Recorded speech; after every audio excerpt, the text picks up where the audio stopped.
अमरावती लोकसभा मतदारसंघातून महायुतीची उमेदवारी कोणाला मिळणार याकडे राजकीय वर्तुळाचं लक्ष लागलं आहे। विद्यमान खासदार नवनीत राणांना पुन्हा उमेदवारी मिळणार का, त्या हाती कमळ घेणार का, याची चर्चा गेल्या अनेक दिवसांपासून सुरू आहे। राणा यांच्या जात प्रमाणपत्राचा निकाल लवकरच लागेल। 1 एप्रिलला हा निकाल लागेल। त्यांच्या बाजूने निकाल लागल्यास 2 एप्रिलला राणा यांना भाजपाकडून उमेदवारी घोषित केली जाईल। निकाल विरोधात गेल्यास भाजपाने प्लॅन बी तयार ठेवला आहे।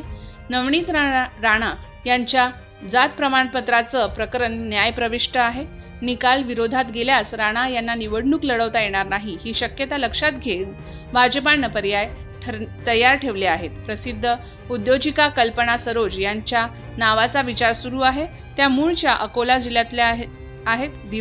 दिवंगत रिपब्लिकन नेते रासू गवई यांच्या कन्या कीर्ती गवई यांच्यासह एका माजी IAS अधिकाऱ्याचं नावही विचाराधीन आहे। त्यामुळे भाजपकडे अमरावतीसाठी 3 पर्याय तयार आहेत। राणा यांच्या विरोधात निकाल गेल्यास त्या तिघांपैकी एका नावावर शिक्कामोर्तब होऊ शकते।